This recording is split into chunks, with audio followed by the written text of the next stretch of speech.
안녕하세요. 이사랑 목사와 함께 구속사 읽기 구속사 시리즈 9권 페이지 162페이지 첫째, 지성소 입구 휘장의 4기둥과 성소 입구 문장의 5기둥과 뜰문 문장의 4기둥.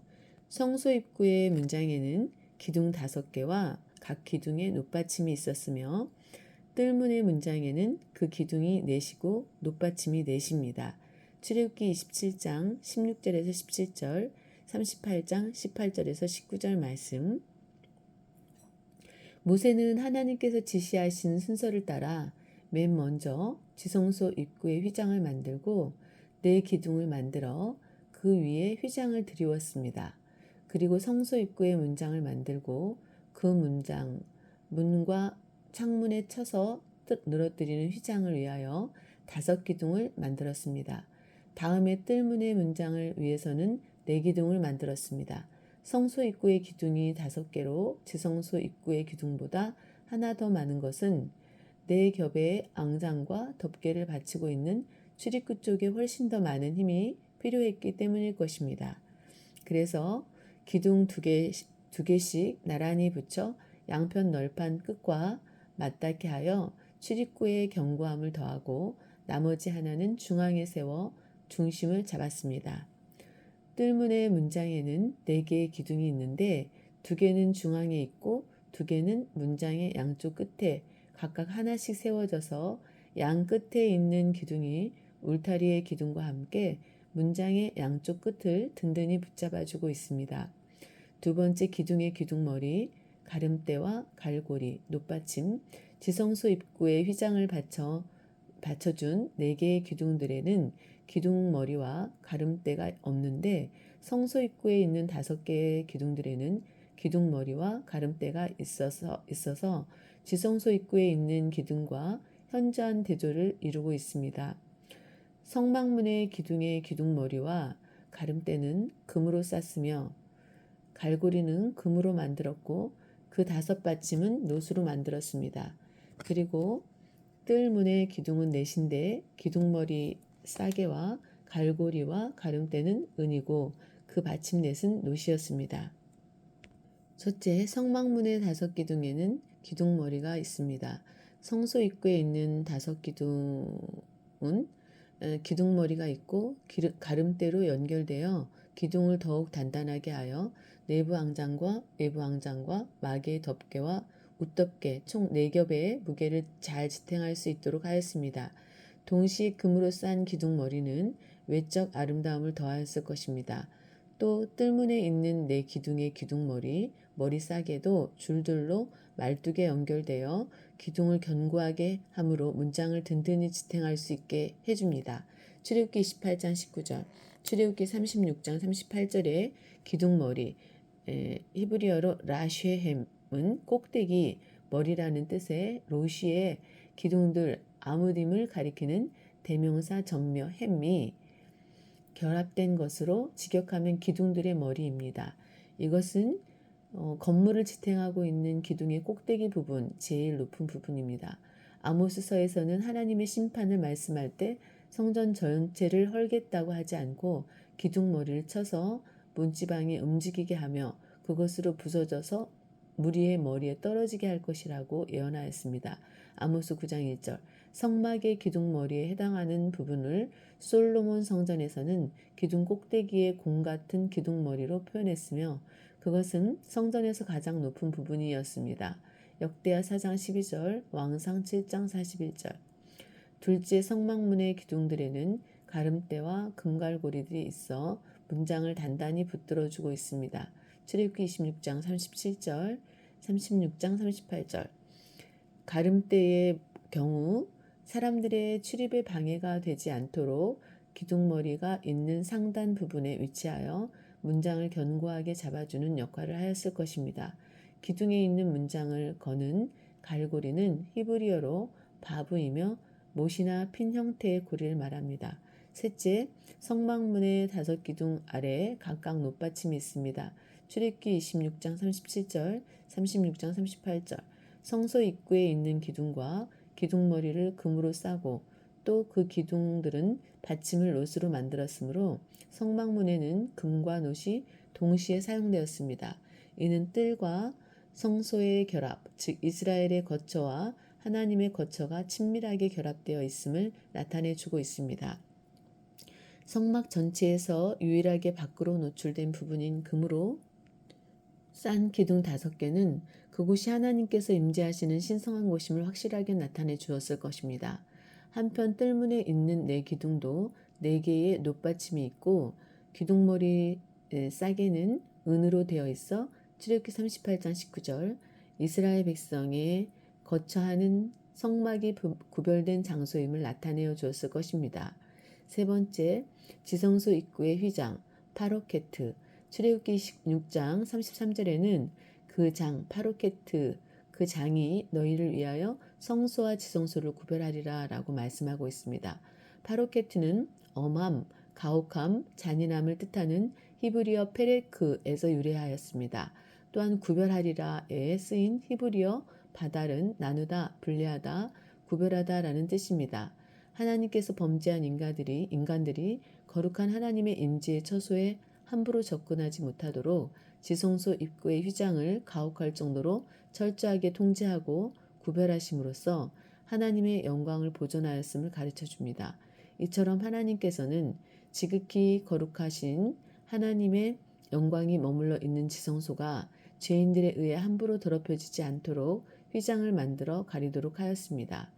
작은 1번 그룹들을 공교히 수놓은 휘장.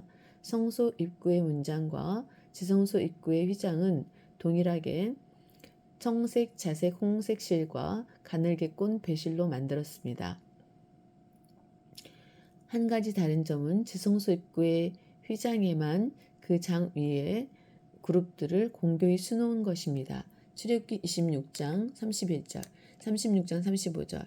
두 그룹이 날개를 쳐서 속죄소를 안전하게 지키고 보호하는 모습으로 만들어져 있듯이 휘장에 수놓은 그룹들은 하나님의 임재의 처소인 성막을 보호하는 상징적인 의미를 갖습니다. 즉 하나님의 거룩하심이 부정한 외부 세력에 의하여 손상되지 않도록 철저하게 보호하는 모습입니다. 두 번째, 휘장을 치는 위치, 내부 앙장의 금갈고리 아래. 지성소 휘장의 4기둥은 조각목으로 만들어 금을 입혔고 갈고리도 금으로 만들었습니다. 출애굽기 26장 32절, 36장 36절. 휘장을 거는 갈고리는 히브리어로 바브이며 못이나 핀 형태의 고리를 말합니다. 또한 휘장을 갈고리 케레스 아래에 쳐서 드리웠습니다. 출애굽기 26장 33절. 이때의 갈고리도 역시 금갈고리로서 내부 앙장의 중앙에 채워진 50개의 고리를 뜻합니다. 출애굽기 26장 6절, 36장 13절. 이렇게 휘장을 드리움으로써 지성소와 성소가 완전히 분리되었습니다. 출애굽기 26장 33절에 그 장을 갈고리 아래 들이운 후에 증거계를 그 장 안에 들여놓으라. 그 장이 너희를 위하여 성소와 지성소를 구별하리라 라고 말씀하고 있습니다. 부정한 인간은 스스로 아무리 거룩한 존재가 되었다 하더라도 결단코 하나님의 거룩하심에는 이를 수 없으며 하나님의 거룩하심을 범하면 죽음을 면치 못합니다. 그런데 이처럼 휘장 하나를 사이에 두고 성소와 지성소를 인접하여 가까이 두게 하신 것은 단순히 분리하여 접근하지 못하게 하는 자체가 목적이 아니라 하나님의 거룩하심으로 인간을 구원하시려는 뜨거운 사랑의 섭리가 있음을 나타내 줍니다. 지성소 세 번째 지성소 입구 휘장의 4기둥의 은받침. 출애굽기 26장 32절, 36장 36절. 지성소 입구 은받침 위에 기둥 넷은 지성소 휘장의 바깥쪽에 놓이고 성막문의 놋받침 위에 기둥 5은 성소 입구의 문장 바깥쪽에 놓였습니다. 이렇게 함으로써 지성소와 성소 안에는 금과 은으로 된 것들만 놓이게 되고 놋으로 된 것들은 성막문 바깥에 있게 되는 것입니다. 그것은 성소 안은 하나님의 임재가 있는 신성한 영역으로 그리고 성막들은 인간의 책임이 따르는 영역으로 구분되고 있기 때문입니다. 은받침의 은은 대속을 통하여 얻게 되는 성결과 순결을 상징하는 것으로 지성소에 임재하시는 하나님 앞에 나아가려면 철저한 성결과 순결이 있어야 함을 가르쳐 줍니다. 놋받침의 놋은 심판을 견디는 힘을 의미하기도 합니다. 민수기 16장 31절에 40절. 성소 입구의 문에 있는 놋받침은 예수님께서 전 인류를 대신하여 십자가의 고통, 죽음의 고통을 견디시고 구원의 문이 되어 주신 사실을 생각나게 합니다. 민수기 21장 9절, 요한복음 3장 14절. 그러므로 예수 그리스도의 전적 희생으로 구속을 받고 하나님 앞으로 나아갈 수 있는 길이 열린 것입니다. 한편 성막은 일반적인 건물과 달리 안쪽으로 들어갈수록 화려하고 바깥쪽은 수수합니다. 이는 성막의 외형보다 성소 안에 임재해 계시는 거룩하신 하나님을 경외하고 또 하나님 앞에 드리는 제사는 참된 정신과 마음으로 드려야 함을 의미한다고 봅니다. 오늘날 우리도 것만을 꾸미는 외식을 버리고 진정한 마음으로 참된 영적 예배를 드려야 합니다. 로마서 12장 1절. 하나님 아버지께서는 지금도 이렇게 예배하는 자를 찾고 계십니다. 요한복음 4장 23절에서 24절. 네 번째, 문들의 특징.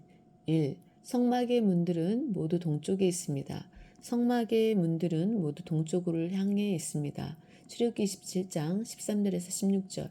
출애굽기 27장 13절에서 동으로 향하여 뜰 동편의 광도 50규빗이 되지며라고 말씀하고 있습니다. 여기 동을 향하여 뜰 동편이라는 표현은 히브리어로 케데마 미즈라하로 이것은 동편 곧 해 뜨는 쪽이라는 뜻입니다. 강신택 박사는 그의 히브리어 한글 대역 구약 성경에서 해 뜨는 방향으로 동쪽편에라고 번역하였습니다. 고대 이스라엘 사람들은 지리적 방향을 언급할 때 항상 동쪽부터 시작했습니다. 동쪽을 뜻하는 히브리어 단어는 미즈라흐와 케뎀이 있습니다. 미즈라흐는 솟아오르다라는 뜻의 자라흐에서 파생된 명사로 해가 솟아오르는 방향이라는 의미입니다. 한편 케뎀은 앞에 있다, 앞으로 가다라는 뜻의 카담에서 파생된 명사로 앞쪽을 가리키는 단어입니다. 이스라엘 사람들은 해가 떠오르는 동쪽을 앞쪽으로 하여 방위를 결정하였습니다. 그러므로 뒤쪽은 서쪽, 왼쪽과 오른쪽은 각각 북쪽과 남쪽으로 표시되는 것입니다. 따라서 동을 향하여 뜰 동편이라는 표현은 방위상 동쪽을 가리키는 단어의 중복된 표현인 것 같지만 각각 동쪽의 의미를 해가 떠오르는 곳과 모든 방향의 기준이 되는 앞쪽으로 담고 있는 것입니다. 왼쪽을 뜻하는 세몰은 북쪽을 창세기 48장 14절, 욥기서 23장 9절, 오른쪽을 뜻하는 야민은 남쪽을 창세기 48장 14절, 욥기서 23장 9절, 시편 89편 13절. 서쪽은 마하라브로 해지는 곳을 의미합니다. 시편 103편 12절에서도 미즈라흐 동쪽 해 뜨는 곳을 기준으로 마하라브 서쪽 해지는 곳을 표현하고 있습니다. 이처럼 이스라엘 사람에게 동쪽 곧 해 뜨는 곳은 가장 중요했습니다. 동쪽은 신구약 성경에서 구속사고적으로 매우 중요한 의미를 지닙니다. 타락 전 아담이 하나님과 교제하던 에덴 동산도 동쪽에 있었고 창세기 2장 8절 에덴 동산에서 쫓겨났을 때 하나님께서는 에덴 동산 동편에 그룹들과 두루도는 화영검을 두어 생명나무의 길을 지키도록 하셨습니다. 창세기 3장 24절 타락한 인간이 생명나무가 있는 에덴 동산으로 들어갈 수 없도록 사람이 능히 넘을 수 없는 큰 장벽이 생겼던 것입니다. 그런데 하나님께서 모세를 통해 계시해 주신 성막의 구조를 볼 때 성소의 서쪽, 북쪽, 남쪽이 앙장과 덮개로 뒤덮이고 동쪽 전체가 출입문이었던 것은 의미심장합니다. 동쪽은 해 뜨는 곳으로 의의 태양이신 예수 그리스도를 통해 시편 84편 11절, 말라기서 4장 2절, 누가복음 1장 78절 전 인류에게 구원의 문이 열릴 것을 예표합니다. 요한복음 10장 7절, 요한복음 10장 9절에서 내가 문이니 누구든지 나로 말미암아 들어가면 구원을 얻고 또는 들어가며 나오며 꼴을 얻으리라 라고 말씀하고 있습니다. 성막 동쪽에는 유다 지파와 이사갈 지파와 스불론 지파가 진을 쳤습니다. 민수기 2장 3절, 5절, 7절. 그런데 동쪽에 위치했던 이 유다 지파를 통해서 예수님께서 이 땅에 오셨습니다. 마태복음 1장 2절에서 16절. 이사야 선지자는 메시아가 동방에서 역사하실 것을 예언하였으며 이사야서 41장 1절에서 2절, 22절, 25절, 46장 11절 메시아를 동방과 관련하여 언급할 때 해 뜨는 곳을 뜻하는 미즈라흐라는 단어를 사용하였습니다. 또한 에스겔 선지자는 하나님의 영광이 성전 동문을 통해 들어온다라고 예언하고 있고 에스겔서 43장 1절에서 5절, 시편 84편 11절에서는 하나님을 해로 비유하고 있습니다. 말라기 4장 2절, 누가복음 1장 78절, 요한계시록 7장 2절에서 4절을 볼 때 하나님의 인치는 역사가 해돋는 곳에서 일어나며 이스라엘 자손의 지파 중에서 입맞은 자의 수가 14만 4천이라고 말씀하고 있습니다. 바로 동쪽 곧 해돋는 곳에서 하나님의 영광이 나타난다는 것입니다. 두 번째, 이스라엘 백성은 성막문, 회막문에서 여호와 앞에 모였습니다. 회막문은 제사장들이 드나들 수 있도록 만들어 놓은 성소 앞에 출입문을 가리킵니다. 하나님께서는 회막문에서 이스라엘 백성을 만나시겠다고 약속하셨습니다. 출애굽기 29장 42절에서 43절에서 이는 너희가 대대로 여호와 앞 회막문에서 늘 드릴 번제라. 내가 거기서 너희와 만나고 내게 말하리라. 내가 거기서 이스라엘 자손을 만나리니 내 영광을 위하여 회막이 거룩하게 될지라 라고 말씀하셨습니다. 성경에 회막문 여호와 앞이라는 말씀이 자주 기록되어 있으며 출애굽기 29장 11절, 42절, 레위기 4장 4절, 14장 11절 여호와께서 회막 내 앞, 민수기 11장 16절이라고 말씀하셨습니다. 첫째, 하나님의 명령을 전하거나 하나님 앞에서 중대한 결정을 할 때 백성을 회막 앞으로 소집하여 하나님 앞에 선민으로서의 책임을 감당하게 하였습니다. 민수기 8장 9절. 두 번째, 백성이 화목 제물을 끌고 나와 안수하고 제물을 잡는 장소도 회막문입니다. 레위기 3장 1절에서 2절, 8절, 13절, 17장 4절에서 5절, 9절 속죄 제물, 제사장, 이스라엘 온 회중과 속건 제물도 회막문으로 가져다가 잡았습니다. 레위기 4장 3절에서 4절, 14절에서 15절, 19장 21절에서 22절 단 번제 희생을 잡는 곳과 속죄제 희생 중 순념소와 암염소와 암양을 잡는 곳은 번제단 북편입니다. 레위기 1장 10절에서 11절, 4장 23절에서 24절, 28절에서 29절, 32절에서 33절. 세 번째, 유출병 있는 자가 그 몸이 정결하기 위하여 제8일에 회막문에 여호와 앞으로 가서 제사장에게 제물을 주었습니다. 레위기 15장 13절에서 14절. 네 번째, 나시리는 회막문에서 서원을 드렸습니다. 민수기 6장 13절. 다섯 번째, 제사장 위임식과 취임식 때 온 회중이 회막문에 모였습니다. 레위기 8장 3절, 4절, 9장 5절. 여섯 번째, 레위인이 성막에서 봉사하도록 봉헌하여 드리는 날 레위인을 모이게 하는 곳이 회막문입니다. 민수기 8장 8절에서 11절. 일곱 번째, 모세가 전한 나팔, 은나팔. 이 나팔 신호 가운데 두 나팔을 울릴 경우는 온 회중이 회막문 앞에 모이라는 신호였습니다. 민수기 10장 1절에서 3절. 여덟 번째, 고라일 땅이 모세와 아론에게 반역하기 위해 이스라엘 백성을 모은 장소가 회막문입니다. 민수기 16장 18절에서 19절. 아홉 번째, 모압 시딤에서 음행 사건으로 하나님께서 진노하셨을 때 이스라엘 온 회중이 회막문에서 울었습니다. 민수기 25장 1절에서 6절. 열 번째, 가나안 정복 전쟁 후 12지파의 기업을 나누기 위한 제비 뽑기를 할 때도 회막문 여호와 앞에서 했습니다. 여호수아 19장 51절. 다섯 번째, 문들의 구속사적 교훈. 1. 뜰문. 예수 그리스도만이 하나님께로 나아가는 유일한 구원의 문임을 예표합니다. 뜰의 문은 세마포 장으로 둘러싸인 성막을 출입하는 유일한 입구로서 하나님께로 나아갈 수 있는 유일한 구원의 문이신 예수 그리스도를 예표합니다. 요한복음 10장 9절에서 내가 문이니 누구든지 나로 말미암아 들어가면 구원을 얻고 또는 들어가며 나오며 꼴을 얻으리라 라고 말씀하셨고 요한복음 14장 6절에서 내가 곧 길이요 진리요 생명이니 나로 말미암지 않고는 아버지께로 올 자가 없느니라 라고 말씀하고 있습니다. 사도행전 4장 12절 이 문으로 들어가지 않는 자는 절도요 강도요 싹군입니다. 요한복음 10장 8절 12절 두 번째 성소의 문 예수 그리스도를 통한 구원의 문 생명의 문을 예표합니다. 성막들에서 성소로 들어가는 문은 아무나 출입할 수 없는 문으로 제사장들만 들어갈 수 있는 매우 좁은 문입니다. 예수 그리스도를 통한 구원의 문, 생명의 문은 좁은 문입니다. 마태복음 7장 13절에서 14절, 누가복음 13장 24절 오직 예수 그리스도의 문으로 들어가는 자만이 마침내 천국에 들어가 영생을 얻을 수 있으며 들어가며 나오며 풍성한 꼴을 얻게 됩니다. 요한복음 10장 7절에서 10절 사도행전 4장 12절 그러나 예수 그리스도를 믿지 않고 다른 예수, 다른 영, 다른 복음을 전하거나 그것을 믿는 자는 다 멸망할 것입니다. 고린도후서 11장 4절, 갈라디아서 1장 6절에서 9절 성소로 들어가는 그 문은 선택받은 참성도와 버림받을 거짓 신자를 확연히 구분하는 척도가 됩니다.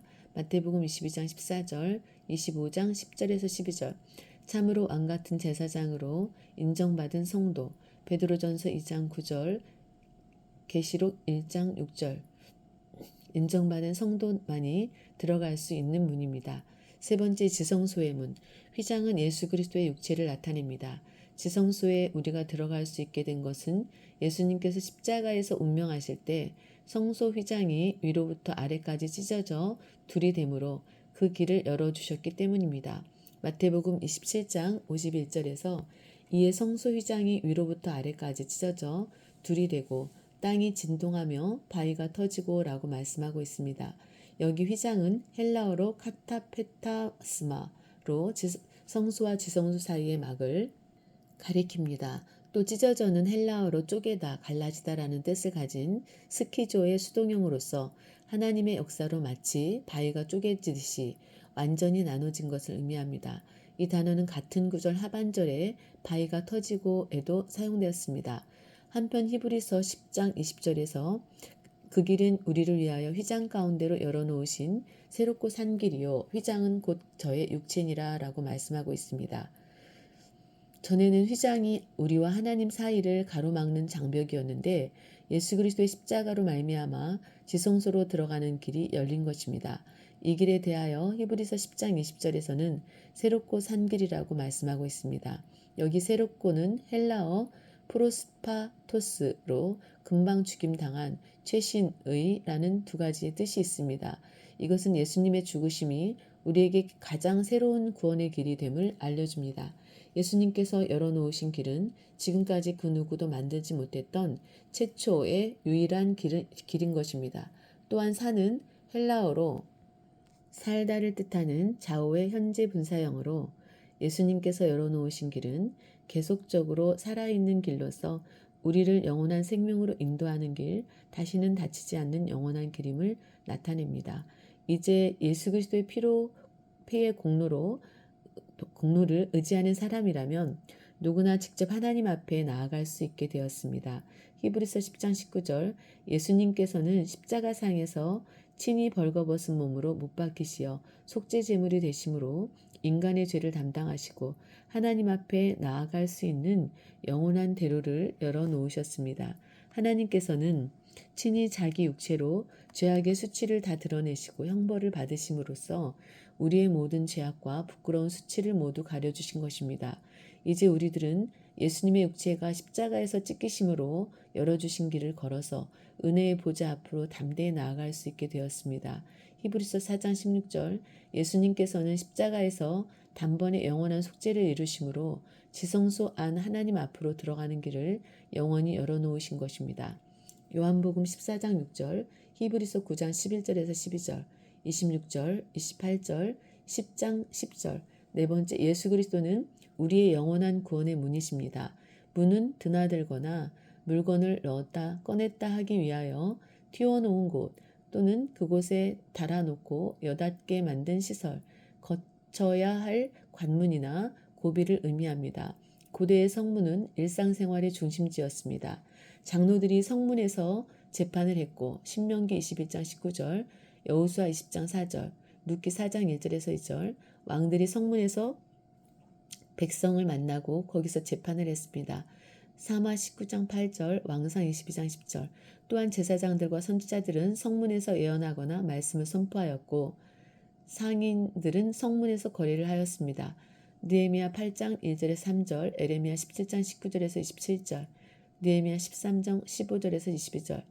예루살렘의 어떤 문들은 거리에 따라 생선문, 역대하 33장 14절, 양문, 느헤미야 3장 1절으로 불리기도 했습니다. 예수님께서는 양문 곁에서 38년 된 병자를 치료하셨습니다. 요한복음 8장 2절에서 9절. 구약시대의 문을 차지하는 자는 권세 있는 자로 여겨졌습니다. 고대의 성문에 앉은 성문 장로, 성읍 장로는 중요한 사법적 판단, 심지어 사형을 결정할 수도 있는 상당한 권한이 있었습니다. 신명기 16장 18절, 21장 18절에서 21절, 22장 15절에서 21절, 25장 7절에서 10절. 현숙한 여인, 잠언 31장 10절을 아내로 둔 남편은 그 성읍의 장로들과 함께 성문에 앉게 되며 잠언 31장 23절, 창세기 19장 1절, 욥기서 29장 7절 그 행한 일을 인하여 현숙한 여인도 성문에서 칭찬을 받게 됩니다. 잠언 31장 31절, 룻기서 3장 11절. 성도가 하나님의 나라에 들어갈 때도 통과해야 할 문이 있습니다. 누가복음 13장 24절, 사도행전 14장 27절, 계시록 3장 8절, 시편 118편 20절에 이는 여호와의 문이라 의인이 그리로 들어가리로다 라고 말씀하셨습니다. 이사야 26장 2절에는 너희는 문들을 열고 신을 지키는 의로운 나라로 들어오게 할지어다 라고 말씀하셨습니다. 예수님을 영접하는 자, 곧 그 이름을 믿는 자들에게는 하나님의 자녀가 되는 권세를 주신다고 약속하셨습니다. 요한복음 1장 12절, 예수 그리스도는 유일한 구원의 문이시므로 요한복음 10장 7절에서 9절, 14장 6절, 사도행전 4장 12절, 예수 그리스도를 영접하는 자만이 하나님의 나라에 들어갈 수 있습니다. 그러나 당시 외식하는 서기관들과 바리새인들은 천국 문을 사람들 앞에서 닫고 자기들도 들어가지 않고 들어가려 하는 자도 들어가지 못하게 막았습니다. 마태복음 23장 13절, 요한계시록 22장 14절에서 그 두루마기를 빠는 자들은 복이 있으니 이는 저희가 생명나무에 나아가며 문들을 통하여 성에 들어갈 권세를 얻으려 함이로다 라고 말씀하고 있습니다. 이 권세는 오직 어린 양의 피에 옷을 씻어 희게 하는 자, 곧 두루마기를 빠는 자들이 얻게 됩니다. 계시록 7장 14절, 22장 14절. 그래서 히브리서 10장 19절에서 그러므로 형제들아 우리가 예수의 피를 힘입어 성소에 들어갈 담력을 얻었나니 라고 말씀하고 있는 것입니다. 히브리서 10장 22절 말씀. 오늘은 162페이지에서 176페이지까지 읽었습니다. 다음에는 성막들에 대해서 함께 은혜를 나누도록 하겠습니다. 이사랑 목사였습니다.